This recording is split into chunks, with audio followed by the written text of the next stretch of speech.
Mayong buntag kanatong tanan. Ako si Doroteo Galavia, ang General Manager sa Arcaco.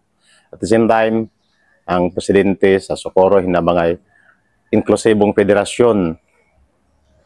Kami nahianhi sa Esperanza, Barangay Esperanza, Loreto, Dagat Islands tungod sa among usa sa among katuyuan sad nga pagkatabang di lamang sa among grupo, di lamang sa among federasyon, kay tungod sa dako nga call sa atong kaigsonan sa Dinagat Islands na din sila karon biktima o survivors sa Bagyong Tino.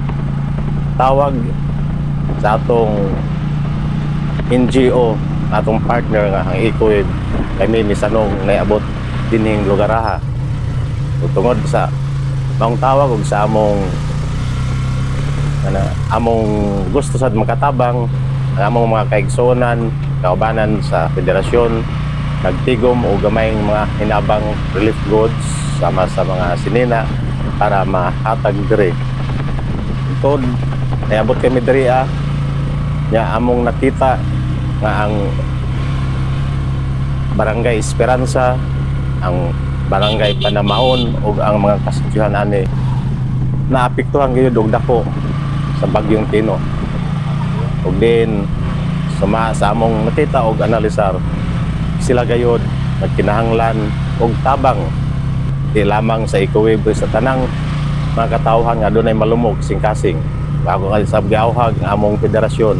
Anta matupang madugangan panamo ang among tabang na ria kay ang ilang kahimtang dere amo sa kining nabatyagan sa una. Kung wala pa tabang sa amo, di sad mi makapakod ug sa makaron. Labi na gyud pagtabang kanamo sa ikuwib ug ubang pang mga ahensya. Mao nga ang kining lugar nga among nabisitahan sud sa duha ka adlaw, nagkinahanglan gyud og tabang kanatong tanan. Labi na katong dunay mga dagkong grasyang gihatag sa Ginoo sa kanila. Sila nagkinahanglan unta ang ilang panimalay dili na moto. Unta dunay mga GI seats, mga boards para ang ilang mga dingding ma-repair. Ug uban sad ang kadaghanan gyud sa ila ang ilang panginabuhian nga mahibalik. Kaya ron mahimong sustainable na sa pagbalik ang ilang pamilya, ang ilang panginabuhian. Kay kasagaran diri na ay daghang mga mag-uuma o managatay. Ang mga managatay, ang kasagaran sa ilang mga pambot, nangawala, nangaguba, ug kini tungod sa kakulangon sab sa ila karong panginabuhian, income panginabuhian, dili sila dali-dali makabangon kung walay tabang sa bang matao. O ako personal nalipay man ko nga tabangan mi karon kani adto sa among pagka-survivor sa audit. Mas nalipay sad ko karon nga kakita nalipay ang mga tao nga among naduolan na posibleng matabangan sa ikuwib sa maabot ng adlaw. O gani pa mapipila karon ka oras o adlaw mabot na ang hinabang sa ikuwib ng Barangay Esperanza. Ug nakita nako ang ilang mga dagway, labi na ang mga proponent nga GPT, ang mga magtutudlo, malipayon sa mutabang sa ilang mga kagisonan diri sa Barangay Esperanza. Akong panghinaot ang dugang panggrasyang maabot kadto sa mga tao, labi na sa atong partner nga ikuwib, madugangan pa ang grasya maabot sa kanila para mas daghan pa ang mga taong matabangan ang galisod, labi nini diri sa probinsya sa Dinagat Islands, sa Loreto o sa Barangay Esperanza o Panamaon o ingon man sa ilang kabaryuhan o sityuhan din sa maong lungsod o kabaryuhan. Amaradyo na adlaw sa Idyotanan. Ako tuod si Imelda Arya Retorta, usa ka volunteer sa amo organization sa San Francisco, Anao-Awon, Surigao del Norte, sa amo organization na CCRG Concerned Citizens Response Group, being project implementation team member. So, isa ako sa nakasinati ng mga hinabang gikan sa EcoWeb during aton sa Odette o bisan pa sa paglinog. So karon ang amo na tungod sa naagihan sa mga balita o sa among silingan nga island barangay diri sa Dinagat na nagkinahanglan ng ikuwib sa usa ka voluntaryo nga moserbisyo alang sa sa emergency response diri sa Dinagat Island sa naapektuhan sa bagyong Tino. So ako gajud ang voluntaryo paghatag sa ako serbisyo aron makatabang ako sa staff nan ikuwib tungod kay siya ra man taon usa diri ang na-assign kay ang uban nga mga staff sa ikuwib adto man sa Cebu gumikan sab kay dako man ang nahimo na damage sa duha ka nagkasunod-sunod na bagyo didto sa Visayas. So isip usa ka member sa partner LGU sa inin ikuwib. So ako gajud nakita tungod sa amo sab na sinati aton bagyo na Odette. So nakita namo kun uno ang panginahanglanon sa usa ka komunidad na nakanahiagom nan inin bagyo nato karon na naagihan. So isip sa sa ako serbisyo na ako gajud tagkuan kay gumikan kay naka wayay amo lain matabang usab sa ikuwib inilan amo paghatag ng libre na serbisyo voluntaryo nga serbisyo alang usab sa makatabang kami sa pag-respond sa mga sa community dinhi sa Dinagat o sa Lorito, especially diri sa Lorito, municipality ng Lorito.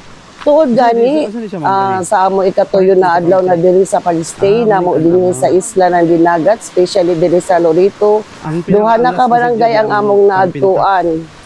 Diri sa Esperanza, na dinhi kami nag-stay, diri sa may eskwelahan na gani kami nag-stay.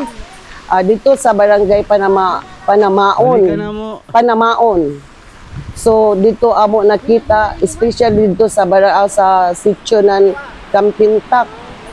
Tulo ka lugar dito nga amo naadtuan gani lisod kaayo ang ilang kahimtang. Lisod ang ilang mga kahimtang dito. Isa na ang sa ila pag transport kay wayay makasuyod na sa kanan. So an imo kanan almost 3 kilometers an imo baklayon para lang maabot nimo ang dito na hiagom sa na komunidad. Grabe nila kalisod as per sa amo na obserbaharan pag kadto namo sa daon na lugar. Kalisod in taon nila gumikan kay ang ilang ilang mga bayay daon na sa kilid nan baybay pag facing sa bukid. So gumikan sa kakusog na ulan gani daon may nang na landslide, may mga bayay na totally damaged.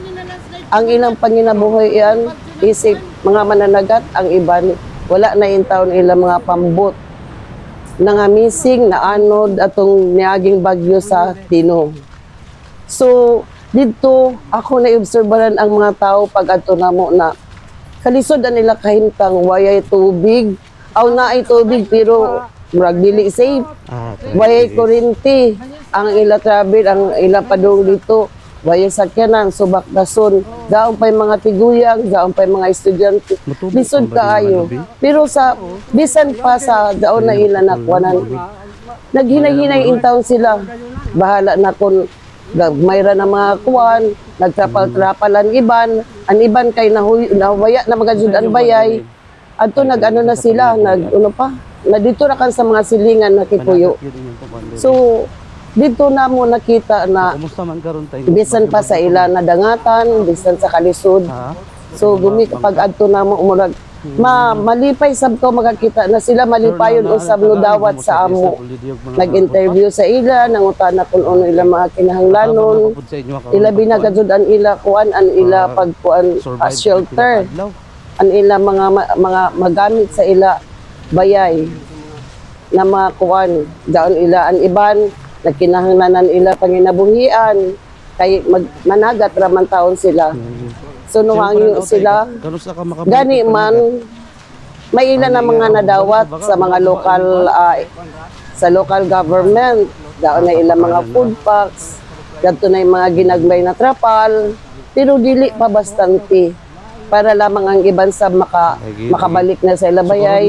Nagtabon-tabon na kanin sila sa atop ng mga trapal. Naghiklin-hiklin na ka, nagpaigo para lamang dahil ila matuyugan. So karon nakuha na mo na pag-interview na lisod pa karadyo sila in terms sa ila sa pagpuyo sa ila panganabuhi.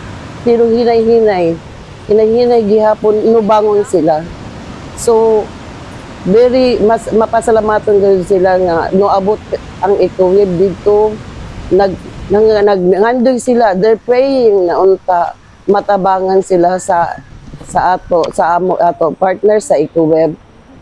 Bisan unsa willing sila pero ang ila gud tag mangandoy karon ang ila tag dream na makabalik sila hinahinay sa ilabayay, makakuan ang iban wash out na jud mga totally damaged kay kilid man lagi ng dagat.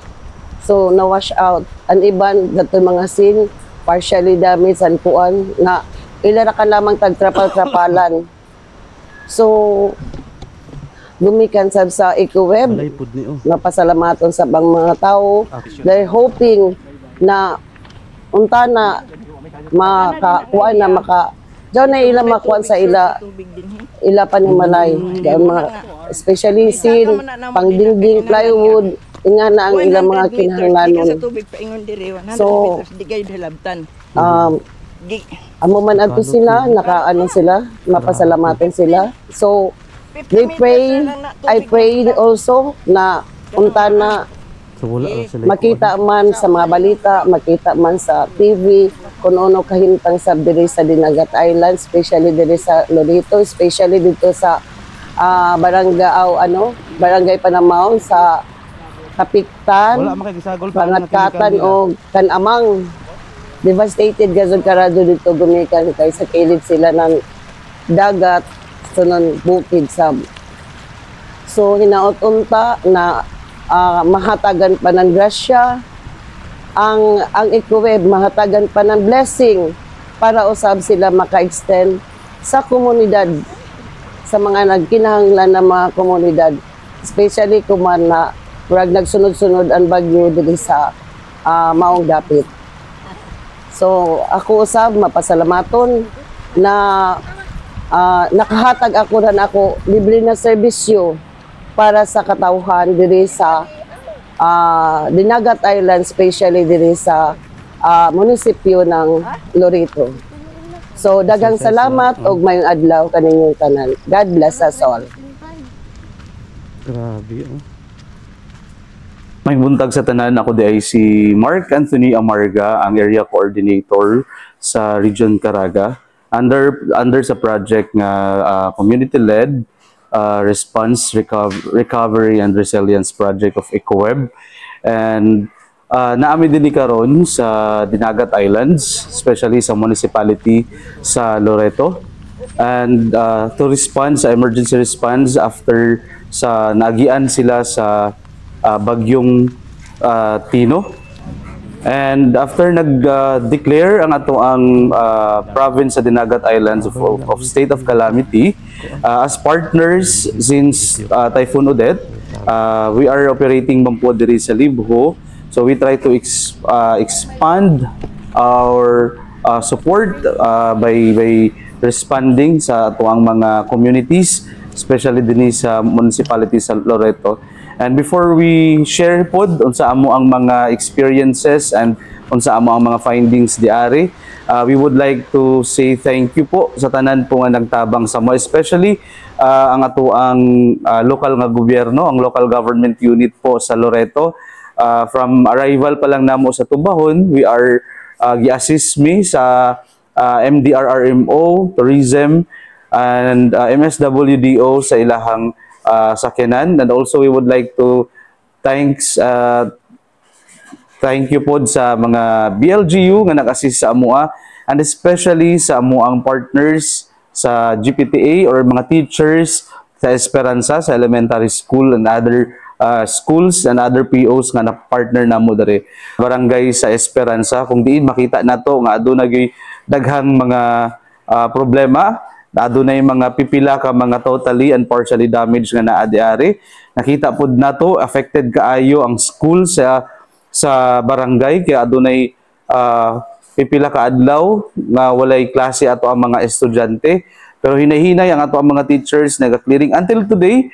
Bisag pila na semana or isa ka semana milabay ang bagyo, sige pagyapon og clearing, and as of now po ang atong weather dire bisag kami naga-response, kusog kaayo ang hangin ug ang ulan bisag wala na sa ang bagyong Tino o bagyong Uwan. Dayon nag-volunteer ang ato ang mga teachers, and also we would like to say thank you na asa mo po kauban pud namo diari ang among partners sa CCRG or the Concerned Citizens Response Group sa San Francisco, Anao, Awon, volunteer po sa area, and also kauban pud namo diari ang president po sa SHIPS or the Socorro Hinabanga Inklusibong Federasyon. It's time to help na po ang ilang neighboring islands po kung saan kung diin nakita nila nga nanginahanglan po sa ilahang serbisyo. So makita nato sa panahon ngani kinahanglan gyud ang paghinabangay nato sa mga katawhan. Daghang salamat sa tanan nga ni participate, ni volunteer para sa ato ang mga komunidad affected by the Typhoon Tino. Thank you.